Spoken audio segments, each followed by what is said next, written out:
Yeah, yeah. Yeah, yeah. Yeah.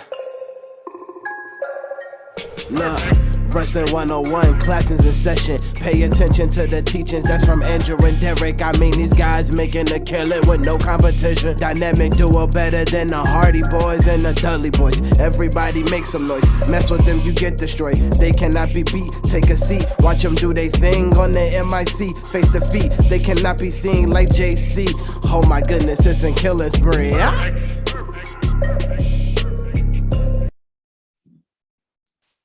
What's up, guys? Welcome back to another episode of the Wrestling IQ 101 podcast. You guys know me. My name is Derek. Make sure you follow and subscribe to Wrestling IQ 101 on Instagram, Facebook, Twitter, at Wrestling IQ 101. Make sure you listen, download on Apple Podcasts, Spotify, YouTube, anywhere you get all your streaming needs.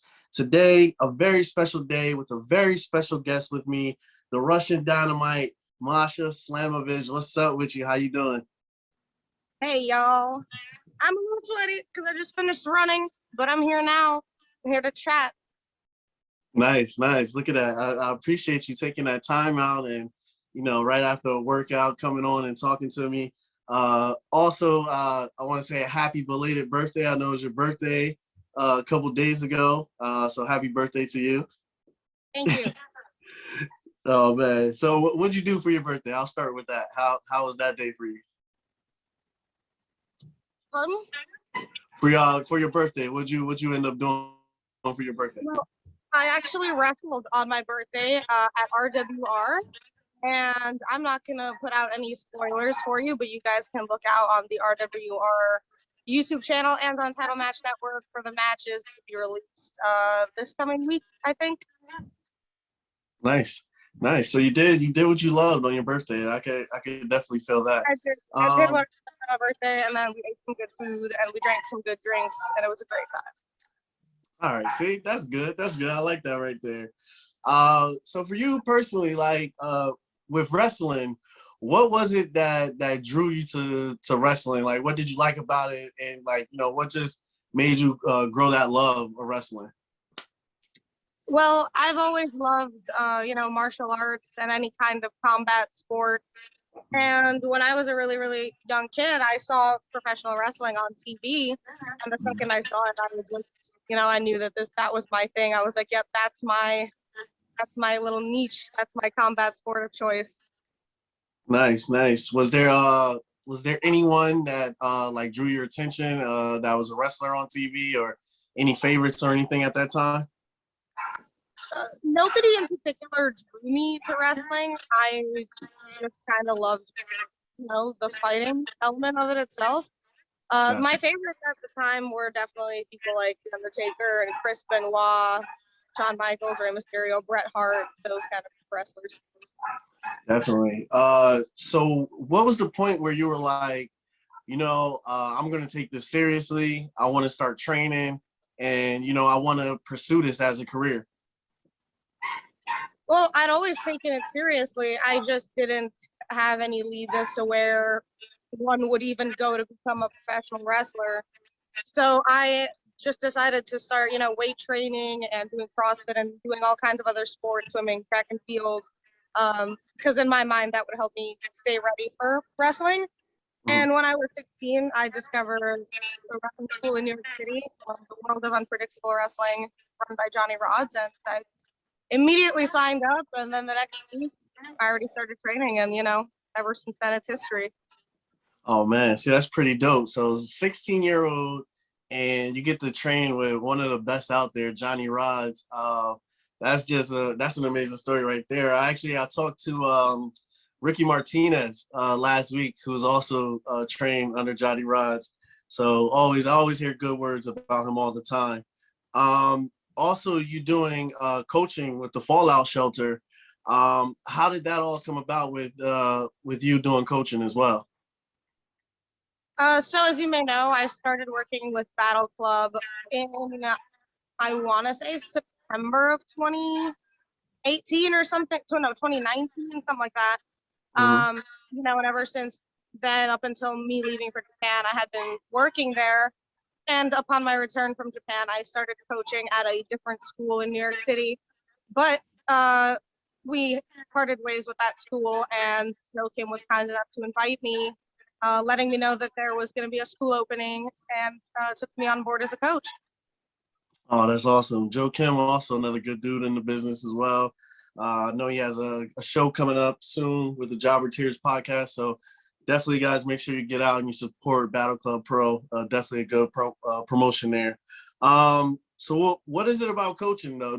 How much do you enjoy it, and like the different aspects of it? How is that to you? I really love coaching. Ever since I started wrestling in Johnny Rod's, our training system was like a wheel, you know. Everyone learns, and then you help the newer people learn. You just kind of keep passing it along. So the more you learned, simultaneously, the more you taught. You know, so that was something that I did from the beginning, and I've always been really passionate about coaching and teaching. So I was really happy to come to the Fallout shelter, and it's been going really well. I've been having an absolutely great time coaching there for the last, like month and a half. And we'll be there tomorrow at 8 p.m. So if anyone wants to come get trained for wrestling, y'all know where to find us. Nice, very awesome.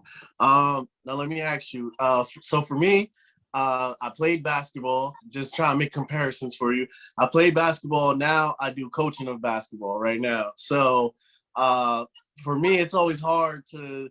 At this age, I feel kind of like I enjoy coaching more than I actually do being on the court, because I'm always all bruised up and beat up. So for you, if you had to pick one between actually wrestling and actually coaching, which one do you think you would prefer? I mean, if I had to pick between one or the other, man, Joe Kim, I'm sorry, but you don't have to find another coach, man. Because I really love getting in there and getting shit done. So I hear you on that. You mentioned also as well that you're interested in combat sports as well. What are some of the other combat sports that have interested you, and have you partaken in any of those other ones? well, of course, in Johnny Rod's, we were always taught a whole bunch of catch wrestling. So that was something that I've always enjoyed, and is definitely one of my favorites. And I also now I train jiu-jitsu at Renzo Gracie, so obviously that is another combat sport that interests me. Nice. You've wrestled. You're an international professional wrestler, and you really are that. You wrestled outside the U.S., Japan, Puerto Rico, DR, Canada, Russia, a lot of places. Which is your favorite, and what are some of the other places that you wish to visit and wrestle in the future? I would definitely have to say Japan is my favorite place to wrestle and to live. There's literally nothing negative I can say about it. I love everything there, from the style of wrestling, the way things are done over there, the respect to the business from the wrestlers and the fans, and let's not even mention all the great food that's over there. Yeah. But as of other places that I want to visit, England and Australia and Mexico are on the top of that list right now, wrestling wise. Nice. So you said the food. What is one of your favorite dishes that you had while your time in Japan? The sushi over there, go crazy. Yeah, So the sushi. that was one of my favorites. And then the Korean barbecue and ramen. Pretty much everything though, because I would try anything that was put in front of me, and 98% of the time it was good. Nice. All right. So is it, because I've never been to Japan or out of an Asian country or anything, but we always get our versions of their food here. So is it similar in taste, or is it like a completely different taste when you actually eat it over there in Japan as compared to here in the U.S.? It is similar in taste, but the difference, what I think it is just the quality of the food, because they mimic the taste well, but it's like the ingredients, you can just tell that they're slightly different, especially with the sushi. I can tell immediately.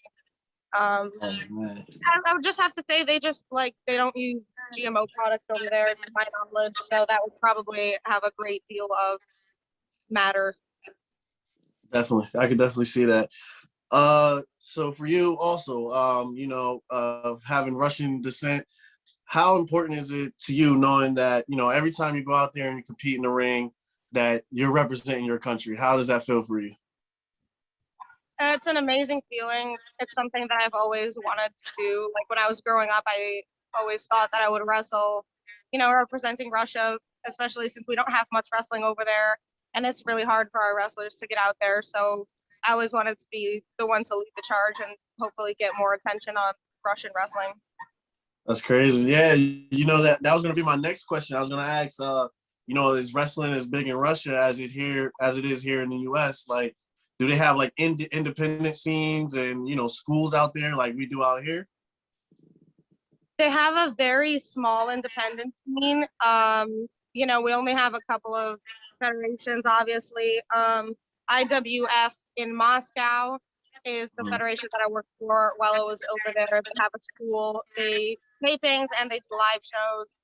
And St. Petersburg has North Star Wrestling.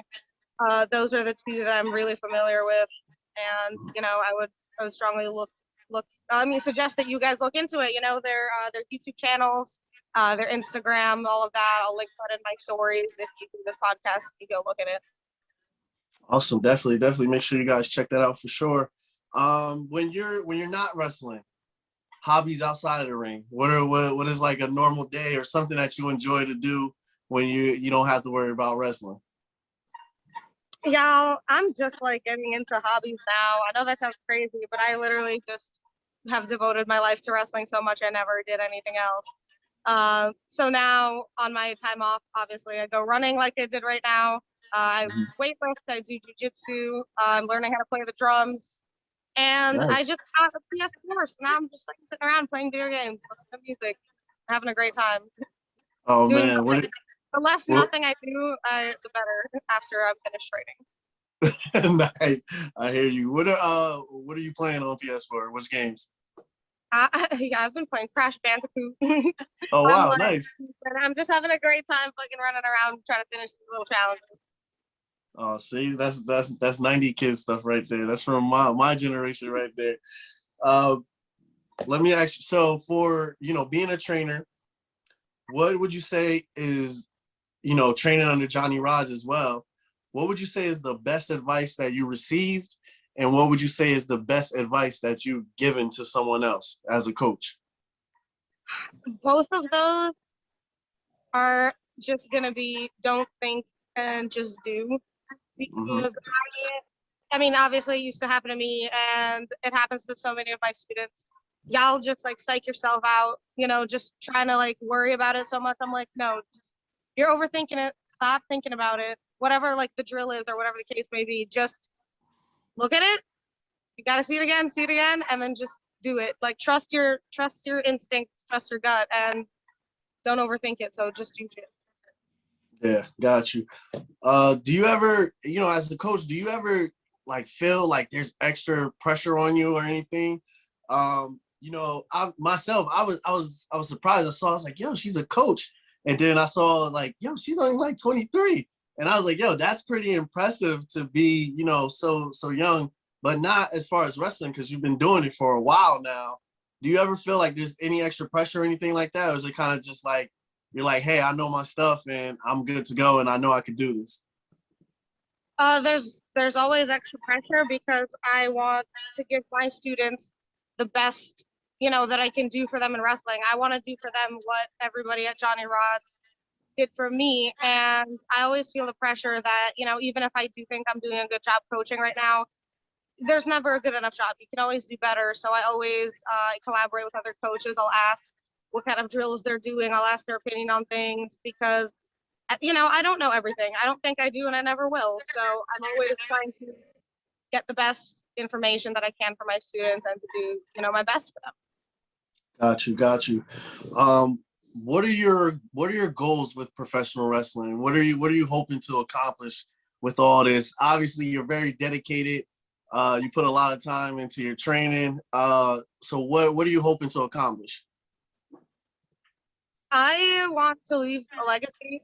I want to be remembered as one of the best wrestlers to ever do it. Once I'm old and once I'm dead, I want everything that I do, all the sacrifices that I make, to be worth it and to be remembered. And I just want to travel the world and wrestle everywhere and just be the best and have great stories to look back at when I'm old.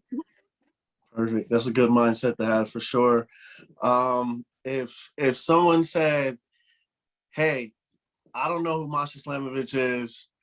Show me one of your best matches to show me who you are as a competitor," what would be that favorite match that you've had that you would show somebody? I mean, like some of my favorite matches still haven't been released on the Marvelous YouTube channel from Japan. When they will be, I'll definitely link the shit out of them everywhere because they're like some of my favorite matches happened over there.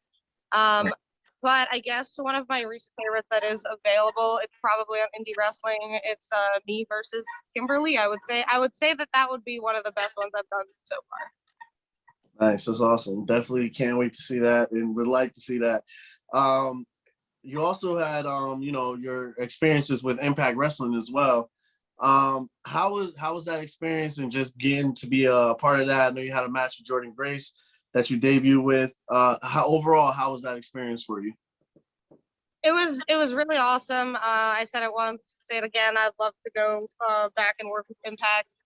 Mm-hmm. You know, it was a great time. I had 2 great matches, 2 great days there, and there's only good things to say about it. Awesome. Anyone that you haven't gotten in the ring with that you would like to get in the ring with? Well, I did tag with this person, but I do want to have a singles with them, and that would be Meiko Satomura. Nice. That would be nice. Oh man, there's so many great matchups. I know one of my favorite matches is with you against Layla Hirsch. How was that? What was the significance of that? You know, both of you guys just being from Russia as well. How important was that match to you and to Layla as well? First of all, it was a match that, you know, both me and Layla have been looking forward to having for years, and the wrestling business has waited years to see. So it was really cool that we finally got to wrestle against each other and, you know, try to find out who's better, which we still haven't found it out. We're still at a what do you call it, a head-to-head. So hopefully we'll get to have another rematch somewhere.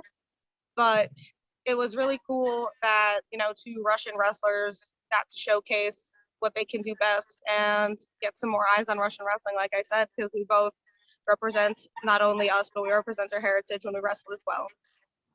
Awesome. You know, I think it's so amazing that, you know, you guys are representing Russian wrestling and you're also representing women's wrestling, where it's one of the hottest times to be a women's competitor. I gotta ask though, being in the ring with Layla, because everybody you see her, she's small but she's fierce, and she looks like she just hits super hard. Like, how are those punches and just receiving from Layla? Hey man, Layla can give them and she can take them too. That's what I'll say about that. Yeah, definitely. Well, Masha, I want to thank you for taking out this time, coming on the show. I really appreciate it, you know, getting on after your workout. If fans want to follow you, check out all your work and, you know, subscribe and see everything you're doing in the evolution of yourself, how would they do that? Y'all can find me on Twitter and Instagram at Masha Slamovich. I also have a Facebook page, which is also titled Masha Slamovich. But for all of the fun and exclusive content and discounts on merch, new merch, limited edition stuff, follow me on Patreon. It's also Masha Slamovich. And I have t-shirts out on ProWrestlingTees.com, also at Masha Slamovich. Nice, guys. Make sure you follow Masha. Make sure you cop some merchandise. Make sure you support her as well. Masha, once again, I just want to say thank you for taking out the time, and I really appreciate you coming on to the show. Everybody, you guys know this is Wrestling IQ 101. You can check us out Instagram, Facebook, Twitter. Also check us out on Apple Podcasts, Spotify, YouTube, anywhere you get all your streaming needs. And once again, thank you for tuning in. It's Derek, it's Masha Slamovich, and we are out.